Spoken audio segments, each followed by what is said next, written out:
de marzo en Paraguay representa mucho más que la llegada del otoño.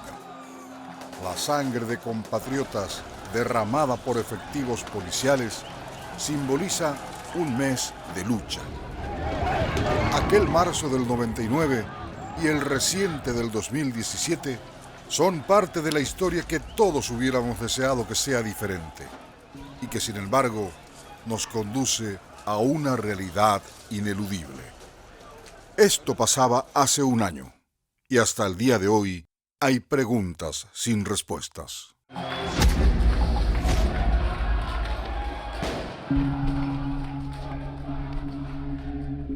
«28 años después de haber caído la dictadura de Alfredo Stroessner, definitivamente la democracia paraguaya sigue teniendo sus tropiezos.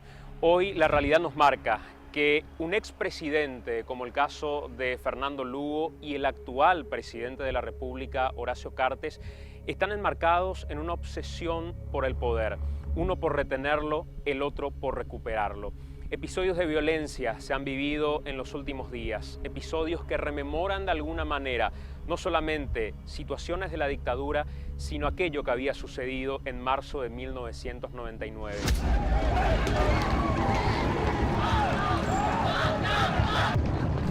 Esta edición y este episodio nos demuestra de alguna manera cómo se dieron esos hechos.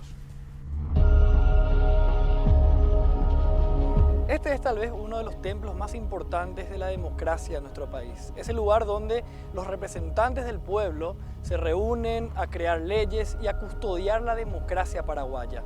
En el 2012 a Fernando Lugo lo sacaban de la presidencia de la República producto de un acuerdo político que se firmaba en este mismo lugar. Menos de 5 años después, el propio Lugo firmaba un pacto con quienes en aquella época habían sido sus verdugos. La reacción social podría interpretarse casi con un doble sentido.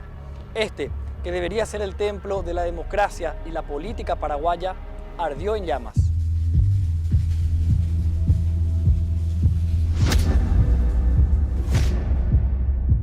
El fantasma de la reelección apareció históricamente desde el día 1 de cada presidente post-Stroessner.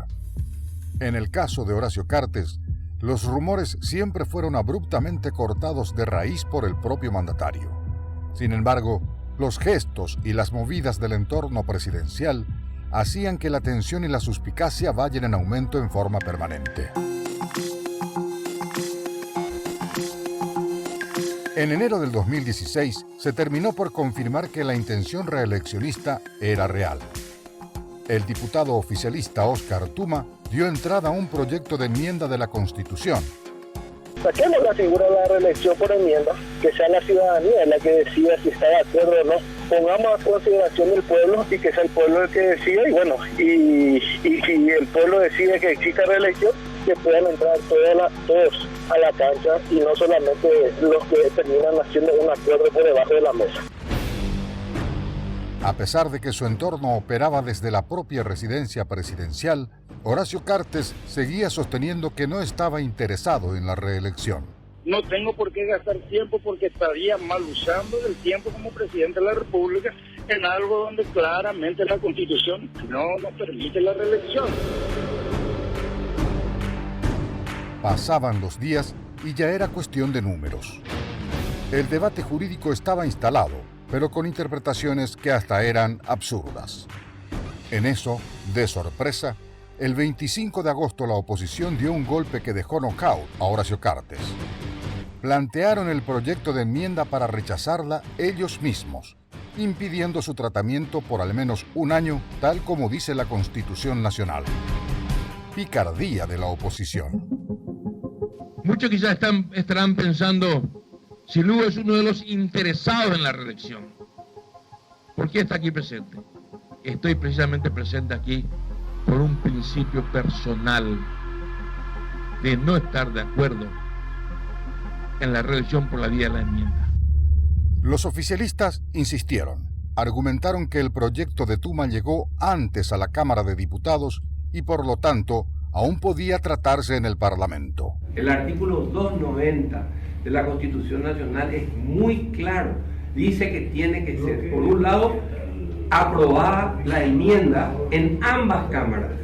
al no aprobarse en una de las cámaras por la mayoría que se requiere, que es mayoría absoluta, queda inhabilitada por un año. Continuamos con el 26 de octubre. Los llanistas también habían asegurado su voto en bloque por el rechazo a la enmienda. El proyecto se sometió a votación ante un pleno que históricamente tenía un quórum perfecto. Estaban los 80 diputados sentados. El resultado estaba cantado. Cartes se iba a quedar sin reelección. Entonces, la sorpresa. 3 diputados liberales salvaron a Cartes. Diputado Pedro Duré. Aplazamiento. Diputado Gustavo Cardoso. Aplazamiento. Diputado Fernando Nicora. Por el aplazamiento. Podemos pensar diferente. Yo estaba en contra de la reelección por la vía de la enmienda. Yo ya dije que estoy en contra de la reelección. ¿Pero y por qué votó con el cartismo? ¿Por qué votó con el cartismo, diputado? No hay ningún negocio. ¿Dónde yo voy a saber? Cartes ya sinceró sus pretensiones. Aunque estaba fortalecido en el Partido Colorado, en contrapartida, estaba debilitado en el Congreso. Así que para evitar más derrotas políticas, él mismo pidió que se rechace la enmienda. ¡Cartes, basura, votó la dictadura! ¡Cartes, basura, votó la dictadura! ¡Vamos a levantar la bandera! Así terminaba el 2016. Pero el 2017 arrancaría con una nueva arremetida.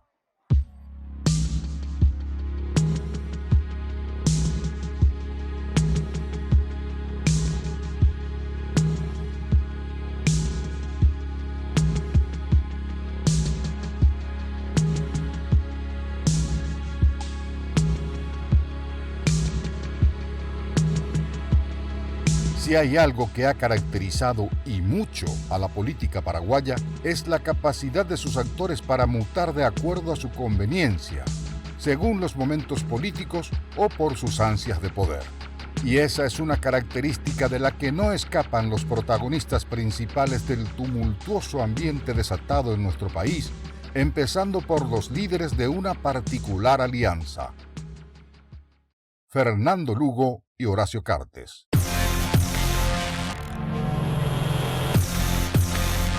Lugo llegó al campo político encabezando manifestaciones contra la enmienda que impulsaba Nicanor Duarte Frutos allá por el año 2006 y con la que el entonces presidente de la República aspiraba a conseguir la reelección presidencial. Y que a ningún antojadizo se le ocurra intentar instalar de nuevo una dictadura de ningún signo en el Paraguay. Y si al presidente de la República, al ciudadano compatriota Nicanor Duarte Frutos, si a él le resta algo de mesura, que renuncie a sus pretensiones autoritarias.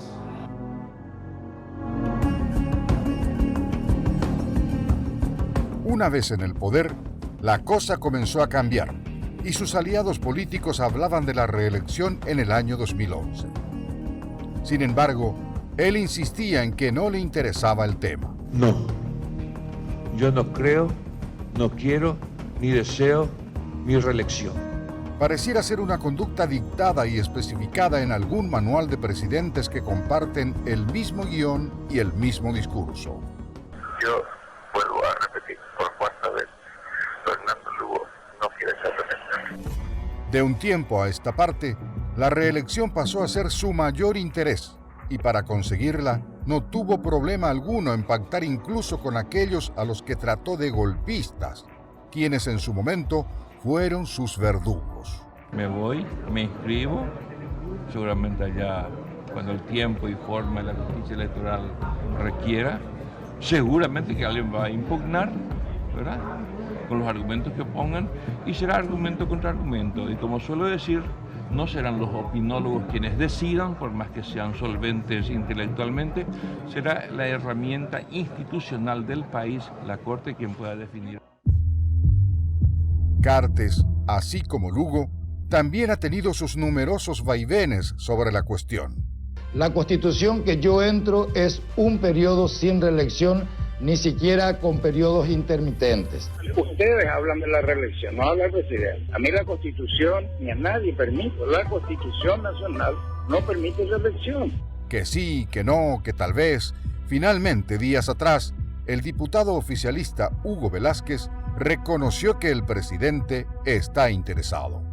Él habló de que no es constitucionalista. Él manifestó de que a él le parecería de que habiendo tanta discusión en este tema, que él estaba de acuerdo con lo que manifestaba la senadora Esperanza Martínez, que sea la gente la que decida. Al igual que ellos, hay otros que no han tenido mayores problemas para cambiar una y otra vez de postura. Los camaleones de la política. Ahí está, por ejemplo, el senador Blas Llano. Blas Llano, por la condena. El líder del sector del opositor Partido Liberal, que a capa y espada defiende la reelección vía enmienda y la alianza con Fernando Lugo. Blas Llano, por la condena. Hace poquito estaba en contra de la enmienda. Pretender cambiar una constitución después de 22 años por el solo hecho de modificar una cuestión no valdría la pena. Otro liberal que no ha tenido mayores problemas para cambiar una y otra vez de postura sobre la reelección es el también senador Fernando Silva Facetti. Fue uno de los principales articuladores del juicio político a Fernando Lugo. Hoy, 5 años después, es el principal propulsor de la candidatura de Fernando Lugo. Fue contundente al rechazar la posibilidad de llegar a la reelección vía enmienda.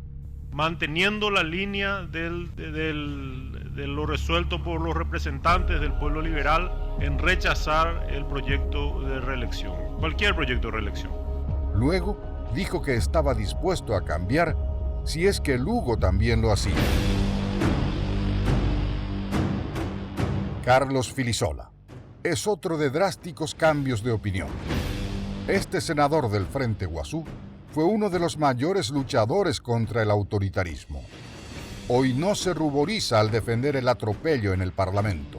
Fue el mismo que en el juicio a Lugo lamentó que sus colegas no respeten el debido proceso. En este circo montado en que ni siquiera se me dejó hablar, presidente, rechazo categóricamente. Hoy fue el encargado de abrir su oficina para que se realice el golpe parlamentario en ese lugar. Filisola, hace pocos meses, era muy claro al decir que la enmienda era inconstitucional. En la Cámara de Diputados es una cuestión inconstitucional, claramente inconstitucional. Miremos un poco a la Cámara de Diputados. Ahí están, por ejemplo, los liberales Fernando Nicora, Milciades Duré y Gustavo Cardoso.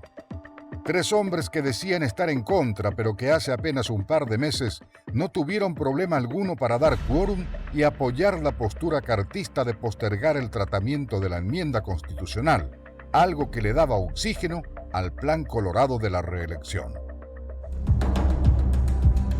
O tal vez el diputado del Frente Guazú, Ramón Duarte, quien en septiembre del 2015 afirmó entre sollozos que el presidente Cartes era una amenaza para la democracia, para su integridad y varias cosas más.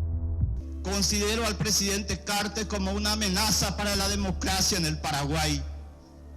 Estamos en manos de un presidente ebrio, descontrolado, y como representante del pueblo paraguayo, responsabilizo al presidente Cartes sobre lo que pueda ocurrir con mi persona y con mi familia. Pero lo más triste, queridos colegas, es de que estuvo a mi lado mi hija de 13 años y que en un momento dado me dijo: papi, quiero irme de este país. Muchas gracias.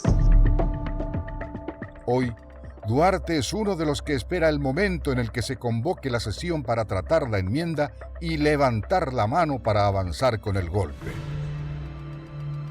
Pero volvamos a aquel fracaso y fraude de las planillas, donde el camino era acordar con el Frente Guazú y aprovechar la división interna del PLRA para reencontrarse con su viejo amigo Blas Llano. El mes de febrero pasaría en medio de un montón de especulaciones, sumas y restas de votos, denuncias de un sector a otro ante la Fiscalía y organismos internacionales. El tiempo pasaba y los plazos se acortaban. Así llegaba el marzo del 2017, un mes que desde el 99 se identifica con la sangre. El Congreso paraguayo, cada vez más lejos de cumplir con su papel de garante de la democracia y la institucionalidad, y cada vez más cerca del absurdo. El poder legislativo parece más bien un centro gastronómico, por la alta especialización en cocinadas magistrales y rápidas. Un lugar en el que, bajo las excusas de las mayorías coyunturales, se permite el atropello a leyes y normas. Si no, que lo digan los 25 senadores que el 28 de marzo pusieron en marcha la maquinaria para allanar el hasta entonces afanoso camino para la reelección presidencial.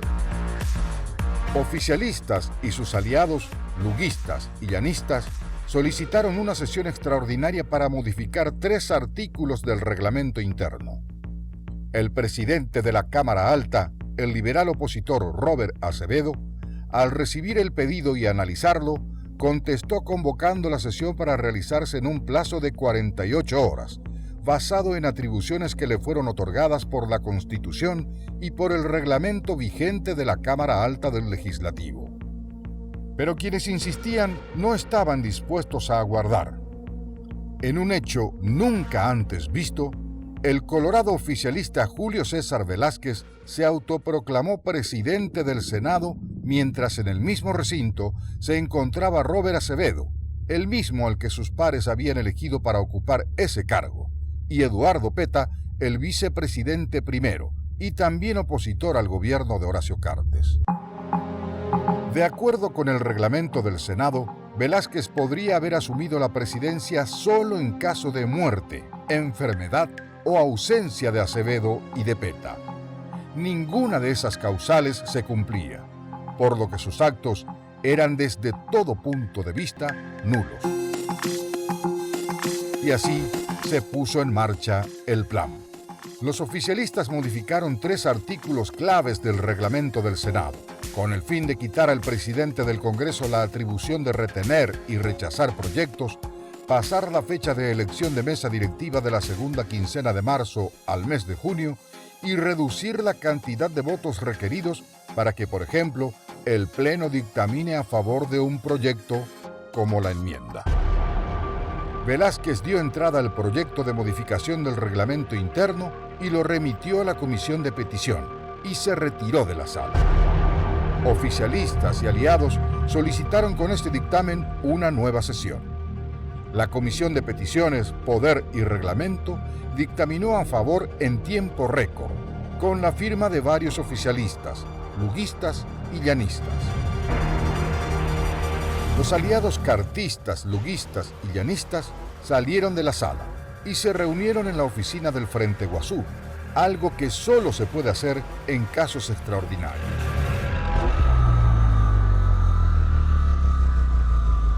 Aprobaron la modificación de 3 artículos del reglamento y concretaron el fraude.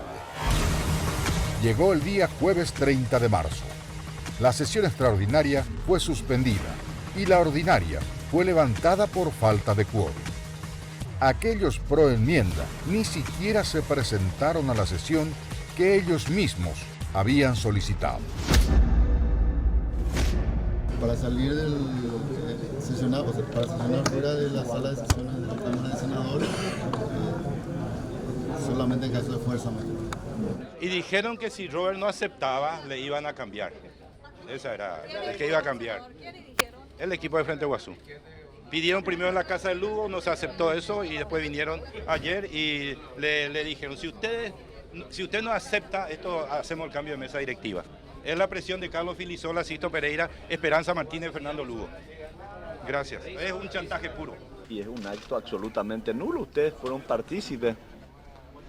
Se violentaron todo todos los artículos del reglamento interno y ese acto no tiene ninguna validez. Una traición a los principios fundamentales de lo que tiene que ser la izquierda frente al modelo republicano. Y la palabra funcional, esa no sé qué quiere decir, son aliados de Cartes, eso sí, en este momento pues tienen el mismo objetivo, que dos personas inhabilitadas para ser presidente, que el presidente Cartes y el presidente Lugo están trabajando juntos para lograr la posibilidad de serlo. Un senador vicepresidente segundo, estando el presidente, estando el vicepresidente, se autoerigió en presidente y sin dar ni inicio a la sesión, sin controlar si había quórum o no había quórum, dijo, doy entrada a este documento porque 25 senadores me pidieron. Se rodeó todo el Congreso Nacional. Trajeron carros hidrantes, tanquetas, francotiradores para presentar un proyecto de ley de modificación del reglamento del Senado. Imagínense, todo se rodeó, todo tratando de demostrar, bueno, aquí está el poder.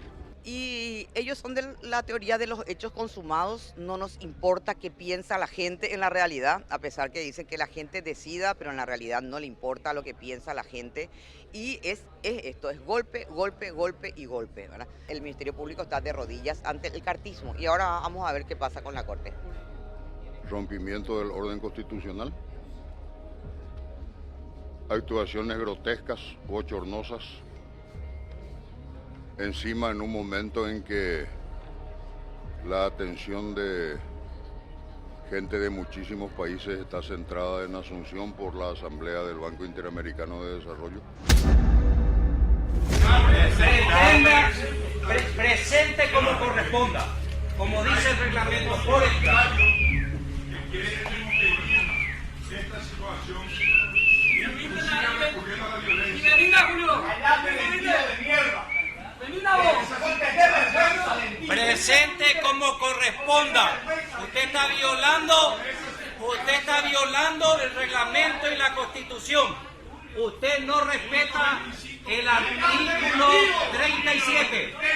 Usted no respeta el artículo 37.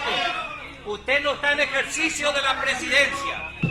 Derivamos a la comisión de peticiones para que se expida. ¡No tiene ninguna validez, vendido! ¡No tiene vergüenza! ¡No tiene ninguna validez, vendido! ¡Venimos de estado irónico! ¡Subiste, cobarde! ¡Venime acá, Julio! ¡Cobarde!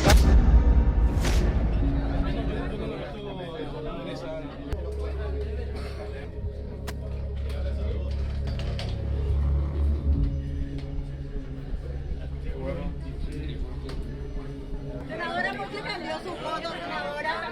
Senadora Blanca Lila, ¿por qué cambió su voto? ¿Qué le motivó? ¡Ahí, pues! ¡Ahí!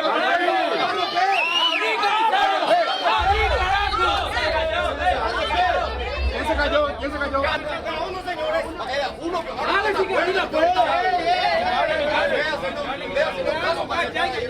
¡Vamos! Abrí la otra puerta, me va a romper.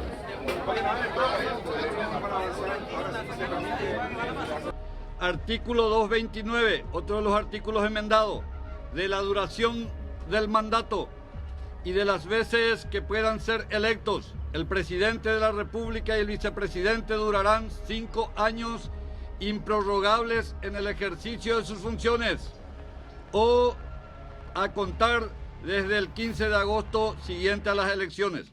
El presidente de la República y el vicepresidente o quien haya ejercido dichos cargos podrán ser electos solo 2 veces, sea en forma consecutiva o alternada. Quien está en ejercicio del cargo de presidente solo podrá ser electo nuevamente por el periodo siguiente si hubiese presentado renuncia al mismo 6 meses antes de los comicios generales, siendo suficiente para ser candidato en tal caso la comunicación de su renuncia a los demás poderes del Estado y al Tribunal Supremo de Justicia Electoral en el plazo mencionado. y le hemos dado entrada correspondiente. Perdón, por favor, le quiero pedir algo. Antes, vamos a continuar, ¿sí? Acá se hizo todo, en primer lugar, todo hicimos dentro del marco constitucional y del marco legal. Nada se hizo fuera del marco legal constitucional. Yo le vuelvo a decir, la sesión que hicimos hoy con 25 senadores, se hizo todo como está establecido en la reglamentación, en nuestro reglamento y también en la Constitución Nacional. Saldarlo del 25 al reglamento de la Cámara de Senadores. Por supuesto que el reglamento fue modificado en 3 artículos que ustedes conocen. El acta fue leída hoy, el acta de la sesión de donde se modificó el reglamento, se nombró secretario acá. El estatuto está establecido, fue nombrado secretario. ¿Quién convocó la reunión? Le digo lo que el reglamento establece, le vuelvo a decir y le voy a repetir, y lean el reglamento. Si no saben, lean. Mire, le voy a decir una cosa. Vos me preguntás a mí si yo avaló la reelección de Cárdenas. Yo estoy en este proyecto por Fernando Lugo, por un reaseguro a que Fernando Lugo pueda ser reelecto. Yo no voy a hablar. Mi candidato, lógicamente, es Fernando Lugo, y ustedes saben muy bien. Claro que puede ganar Fernando Lugo. ¿Por qué no va a poder ganar Fernando Lugo? Pero ¿por qué Fernando Lugo no puede ganar? Fernando Lugo puede ganar perfectamente. Yo no sé por qué todos ustedes ya tienen la varita mágica y saben que Fernando Lugo no puede ganar. Bueno, ese es un tema que es muy discutible. Ustedes pueden creer. Te doy. ¿Cuál era tu pregunta?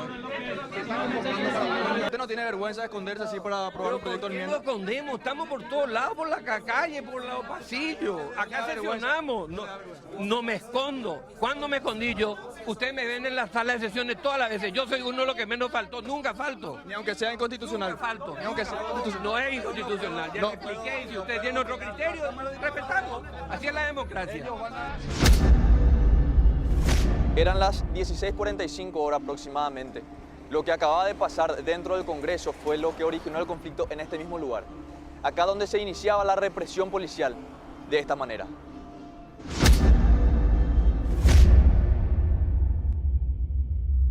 Los cascos azules ya estaban en formación, recibiendo órdenes de un superior. Mientras, la gente iba llegando para hacer oír su voz de disconformidad respecto a lo que habían orquestado los 25 senadores reunidos en la bancada del Frente Guasú. La mentira que quiso instalar el gobierno cayó como una casa de naipes al sentir el viento. Quisieron hacer creer que una turba armada de ciudadanos inició la guerra cuando los primeros en usar la violencia fueron los uniformados de Policía Nacional.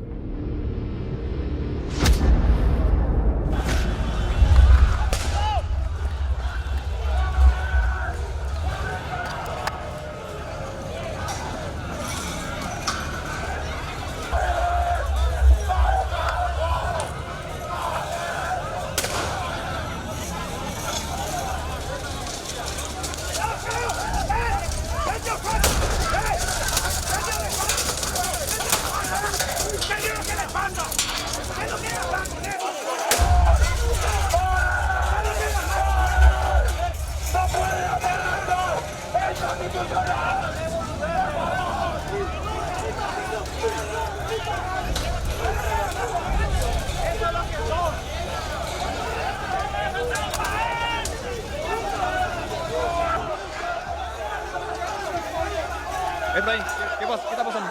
Están todos locos. ¿Tienen la orden de hacer esto? Claro. Está disparando este salvaje. Está disparándole a la gente. Está loco.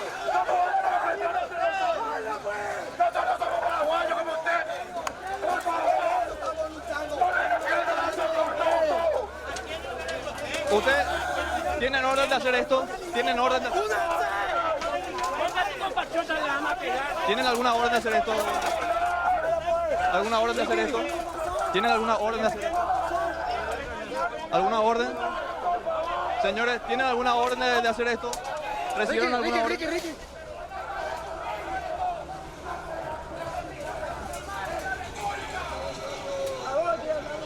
Ricky. ¿De dónde vino la orden? ¿De dónde vino la orden? ¿Tiene la... Comisario. ¿Por qué dispara, comisario? ¿Por qué dispara? Se le acabó lo que está haciendo. ¿Tienen orden de hacer esto, comisario? ¿Por qué están disparando, comisario? ¿Y por qué están disparando? ¿Orden de qué, comandante? ¿Y por qué disparan? ¿Por qué están disparando? Si no hay orden, ¿por qué están disparando? No tiene orden.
Por favor, llame a la ambulancia.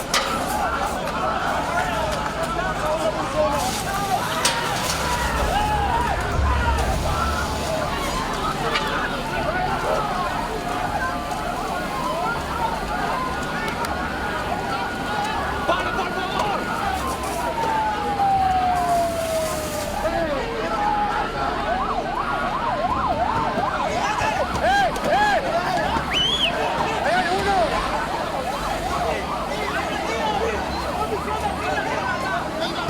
Hay herido.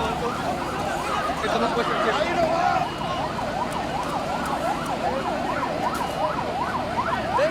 Una bala le agarra la cabeza a un hombre. Le agarró la cara la bala. Por favor.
Acostate, Pau.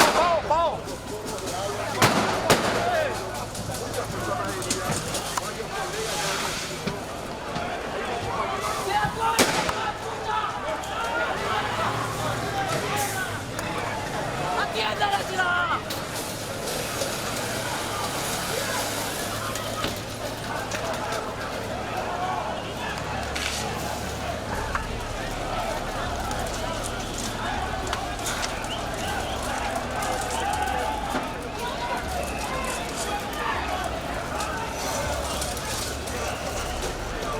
Es una locura lo que está pasando. Es una locura lo que está pasando. Están disparando supuestamente sin órdenes. Eso no pueden hacer.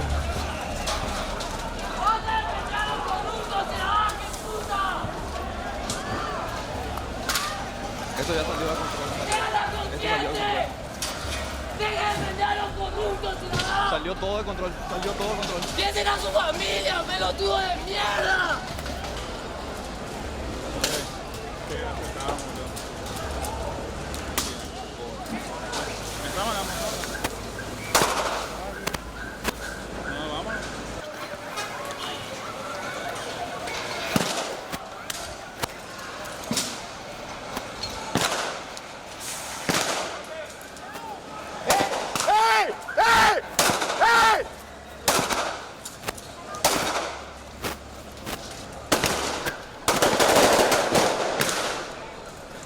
¿Está bien?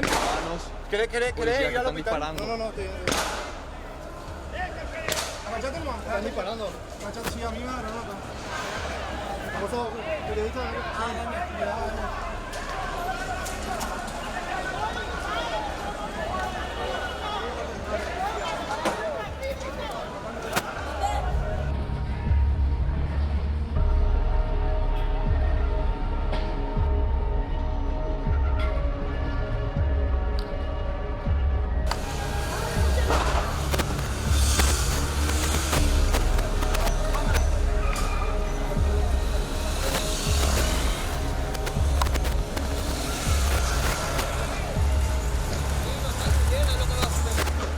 Van a disparar hacia acá ahora. Caía la noche en el centro de Asunción. Numerosas personas, en lugar de retornar a sus casas, luego de la jornada laboral, se integraban a las manifestaciones. Las calles ya no eran las mismas. Las piedras, los petardos, el fuego y el hartazgo se apoderaron de ellas. La policía esporádicamente irrumpía para reprimir. Los manifestantes se replegaban y nuevamente contraatacaban. La plaza de armas se convertía en una ida y vuelta constante hasta que las fuerzas del orden, llamativamente, abandonaron la zona del Congreso. Solo una decena de cascos azules permanecía frente a la sede del Parlamento. Se quedaron sin municiones y fueron superados ampliamente en número. Se daba paso a la toma.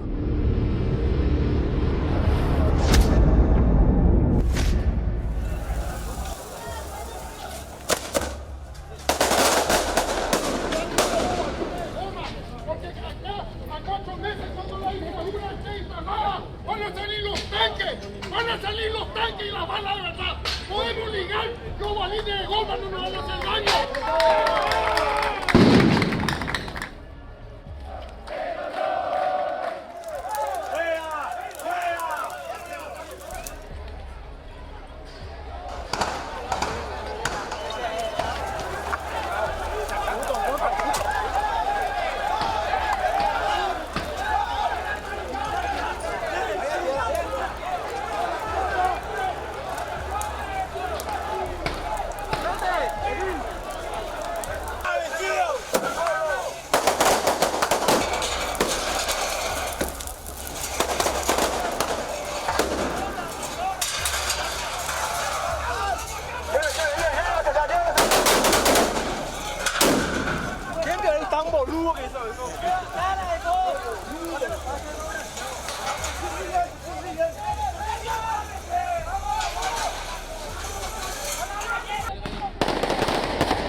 político, juicio político, juicio político, juicio político.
Hacia arriba, Melo. Hacia arriba.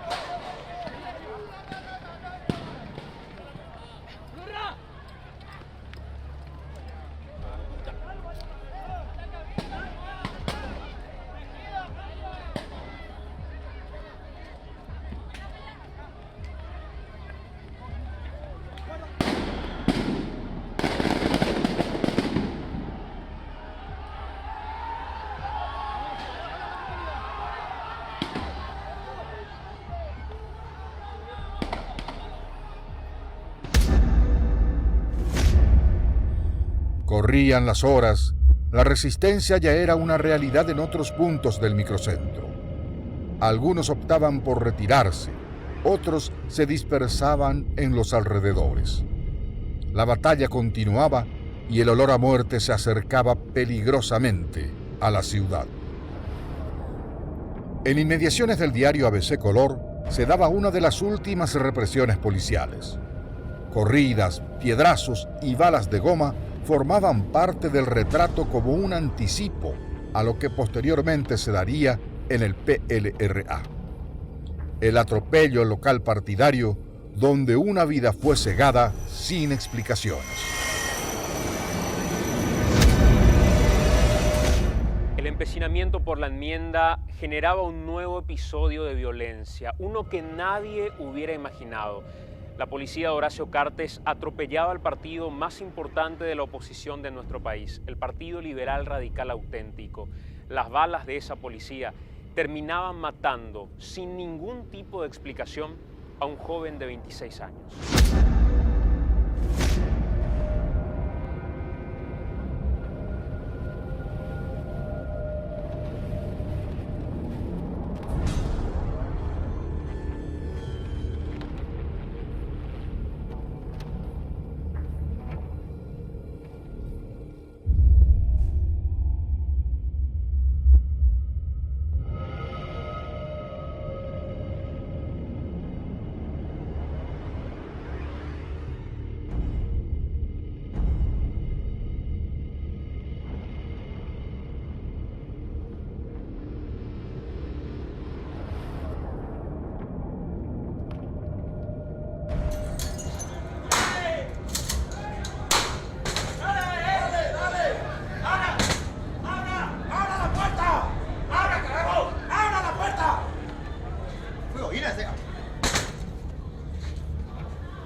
Luego del crimen perpetrado en el interior del PLRA, llegaron las mentiras.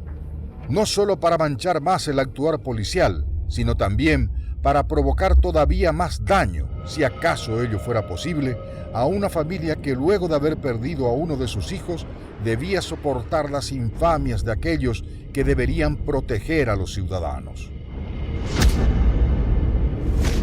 El gobierno y la Policía Nacional no tardaron en salir a dar su versión sobre los hechos. Lo primero que dijeron fue que se trató de un disparo accidental, producto de un forcejeo. Después dijeron que fue un policía que escapó de la comandancia de la noche y vino a actuar solo hasta este lugar. Todo fue mentira. Estas cámaras de seguridad permitieron demostrar que todo eso era falso. La primera gran mentira fue la del comisario Abel Cañete, quien en la mañana del sábado 1 de abril, apenas horas después del asesinato de Rodrigo, aseguró que todo se había tratado de un forcejeo, de un disparo accidental. El directorio, Partido Liberal Radical Auténtico, en donde ahí justamente a través de la persecución de hechos vandálicos se ha ingresado en esta mala caja, digamos, y se forcejeó entre manifestantes y también personas que estaban trabajando ahí. Pero ese engaño duró poco. Las imágenes del circuito cerrado terminarían demostrando que tal forcejeo o tal disparo accidental no existieron. Fue un asesinato a sangre fría.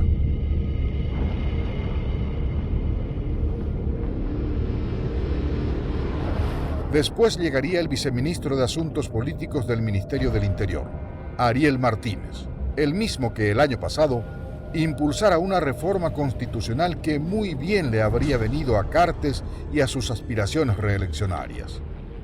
Ayer 2 videos, uno en el que entraba, otro en el que salía, y en ambos videos se puede comprobar que el suboficial Gustavo Florentín actúa solo, sin formar parte de ningún pelotón.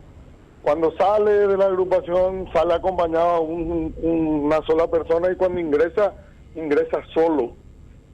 Y en ambas circunstancias él no formaba parte de ningún pelotón, como establecen los protocolos, lo que nos da una prueba más de que él no estaba asignado, como vimos en la documentación de la policía, a participar de esos del personal policial que actuaba en esas movilizaciones, y que salió sin tener autorización en ese momento.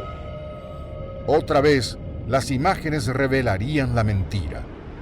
Repetidas imágenes mostrarían no solo que el suboficial Gustavo Florentín no actuó solo, sino que formó parte de una importante comitiva policial encabezada por el comisario Tomás Paredes Palma.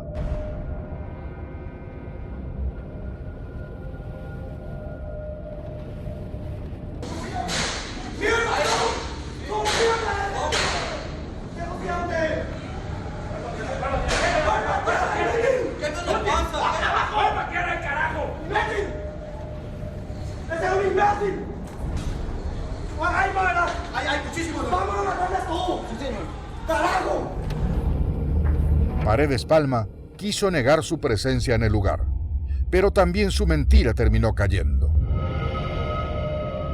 Todo por un inoportuno reloj.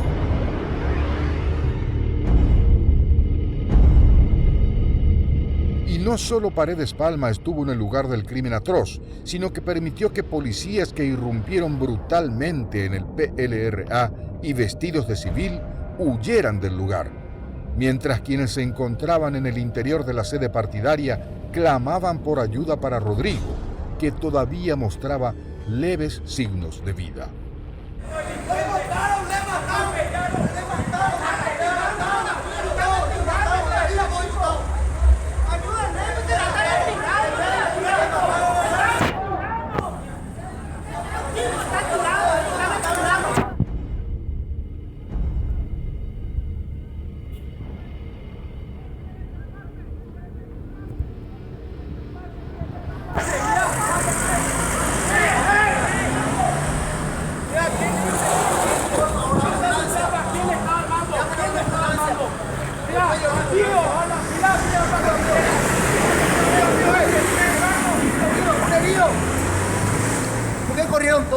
¿Por qué corren todos ahora?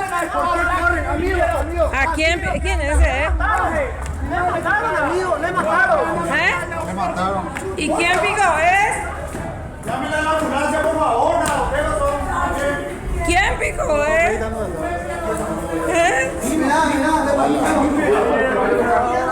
le toques!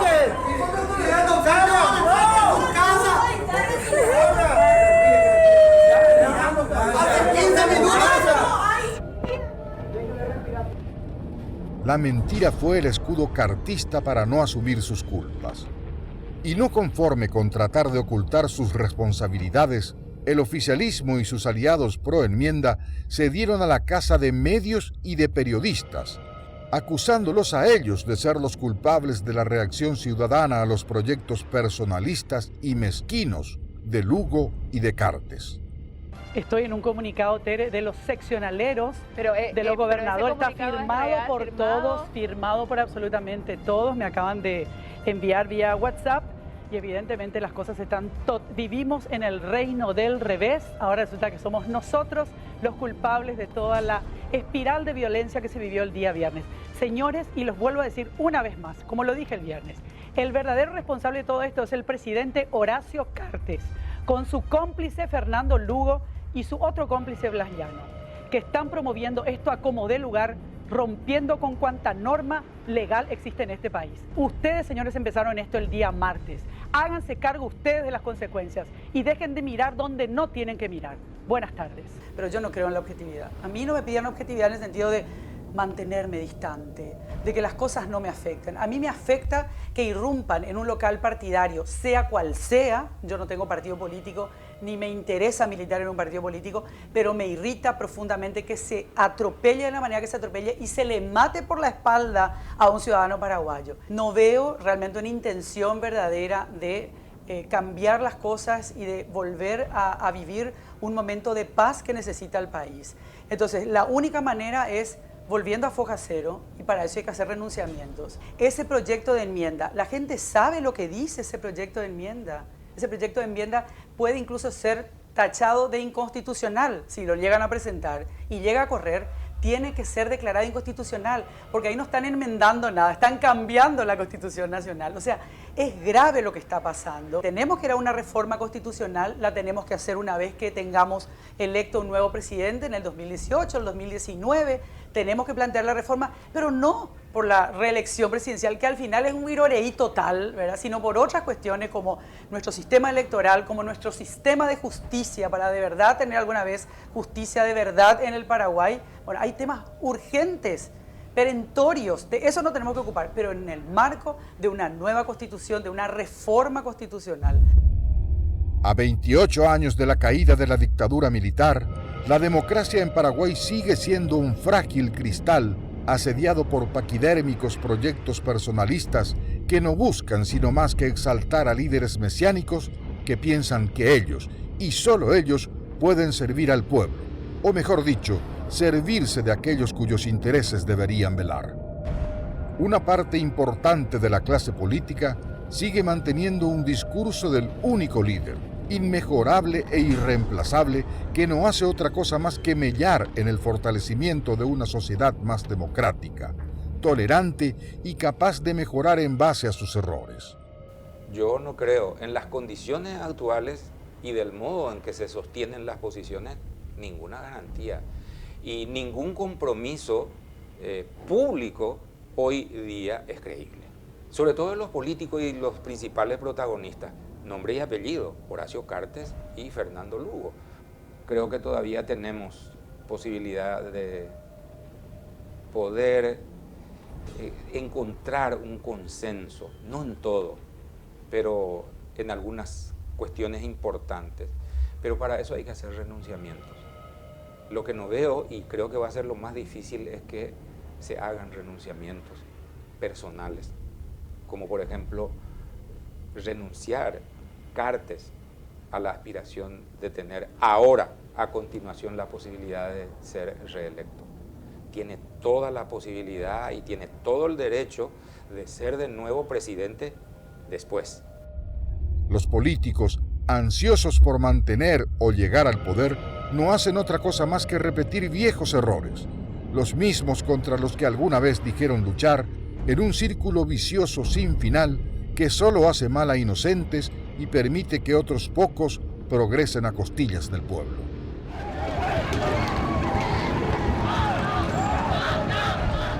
Nuevamente el mes de marzo en Paraguay se asociaría con el luto por vidas inocentes arrebatadas violentamente.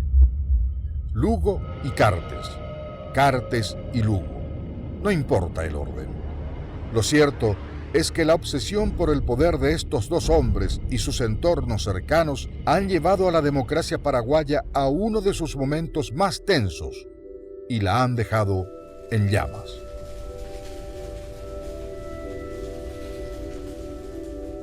Más allá de ellos, la democracia volvió a encontrar en los jóvenes un escudo humano que mantiene viva la esperanza de que todavía puede existir un futuro mejor para el Paraguay. Y ojalá así sea.